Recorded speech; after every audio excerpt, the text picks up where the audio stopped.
او د دیوبند بچو نن ستا په ګاونډ کې د هغوی بچو له په سپېمو کې پړې واچو او په دا سړک یې راښکل او رسوی کړل. تاسو به بیدار به اوسئ، بیدار به اوسئ. موږ چا سره جنګ نه کوو. جګړه موږ له خو خدای سره کوو، پنځه ورځ په جنګ نه پوهېږو. یو کلي کې دوه ملیان یو بل سره یې جګړه کوه. نه د رشته دار د ګاونډي سره یې په ځمکه جګړه کوه. یو ملا سره هم تماچه او بل سره کېناستل. هغوی په ډلې کولې او دوی داسې غلي ناست وو. یو ورور بل ته وایي هغه استاد مولوي صاحب نیوله په تماچه کنه. نو هغه تماچه له داسې وی داس کوه که نه وي تا خدای مردار که تا خو ماته په تماچه یې وله نو څه جوړ یو موږ ویشتې که نه بل ورته وایي ته داسې کوه که نه وي کالتوس پکې نه ولي وروسته یې بیا کتله نو کالتوس څنګه خدای نه پکې درد نه هغه کالتوس موږ دغه خلک موږ په ډزو په دې کې څو هغه خان پوه شو چې داسې ساده کار دی وي سلام علیکم وی راځئ ځمکه ستاسو موږ دله لاړو تاسو ډېر ساده خلک یې بنیاد دا دی موږ په دغه شی نه پوهېږو لیکن الحمدلله د دلیل په بنیاد د نظریې او د سوچ په بنیاد باندې به موږ کوشش کوو چې د باطل ښه مضبوطه مقابله وکړو انشاءالله. او که چېرته یو دشمن راغی او زموږ په دې ملک باندې څه قسمه ټیک کوي انشاءالله العزیز نو بیا به هغه سره هم راکار کوو. ټول منطق کې کولې هغه علمي انداز سره مې خبرې کولې. یو ځل سهار په کور کې د پلار سره په ناشته باندې ناست دی او په دسترخوان باندې 3 کسان ناست، یو د طالب ناست دی، یو پلار ناست دی، یو سره ورور ناست دی. د بدقسمتۍ نه په کور کې به دې ورځ 2 هګۍ پرتې وي او کسان 3 نو مور له هغه هګۍ پخ کړي دي په دسترخوان یې ایښودلي دي نو کسان 3 دي او هګۍ 2 دي. د طالب چې دې ته خیال شو نو د پلار ته وایي بابا دا هګۍ 2 دي خو دا په حقیقت کې 3 دي. دا پلار ورته وایي بچی دا 2 دي دا څنګه 3 دي؟ دی ورته وایي نه دا ښکاري ده خو دا په حقیقت کې 3 دي.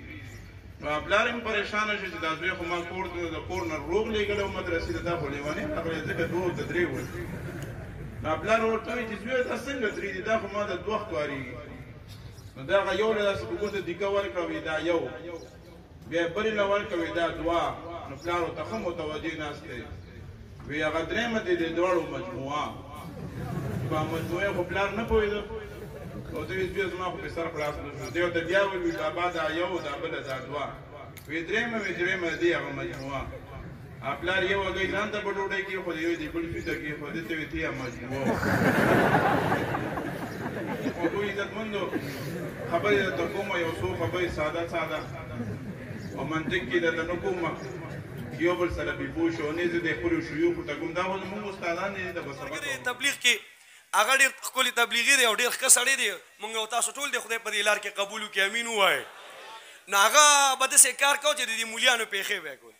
نو او کما قال لفظ خلک وایي که نه مونږ چې دا حدیث ووایو نو اخره کې او کما قال رسول الله. نو محدثینو لیکلي دي چې حدیث کله الفاظ متواتر او یقیني او او مطلب د صحیح روایت کې الفاظ هم صحیح نو هغې کې او کما قال نه وی دا خو شک شو. لهذا چې کوم ځای کې داسې لږ کمزوري لفظ تا نه وشي یا ګډ وډ وویې نه کوې نو لا بیا او قرآن کې خو د سره شک نشته انه اسم للفظ د هغې معنا او الفاظ خو یقیني بلکې هغې کې که په حرف کې هم سړی شک کوي نو کافر کېږي. اوس نو هغه به د قرآن آیات وي او اخره کې به ویې او کما قال رسول الله نه او کما قال به وي رسول الله به نه وي او نه کما قال دغه به وي. نو چا یو ځل ورته موږ ویله که د خدای ظالم قرآن سره خو چې او کما قال وي مولیان وایي چې دا سړی انتهایی بس ګډوډېږي زیات پې فتوی متوی نه لګو خو ګزاره پکار ده. نو هغه وایي چې دغه څه ورته وایي دا مې ولې وې وایي رښتیا راته ووایه مفتي صاحب مې ویسې ماله خوند راکوي. اوس خو بعضې نادیده که خلک یې 2 خبرې ورته یادې شي نه دا داسې دی او دا هغسې دی او دا پلان کې دی او دا ډېر خو مې راغښتي په دې وطن. یو ځل چې ګمدنو په دې مانیرۍ کې باچا خان صاحب وفات شوی و زمونږ د جمعیت ملګری و نو په قبر باندې تقریر کولو په خپل تقریر کې وایي چې وروڼو دا دنیا فاني ده یاسې د عقل تقاضا هم دا ده چې کوم وجود واقع شي په مابین د عدمینو کې دا وجود کالعدم وي. وروسته دا خلک ما ته یو بل ته ګوري چې دا مولي صاحب کوم حدیث وویلي که نه ما د په دې حدیث باندې بیا وروسته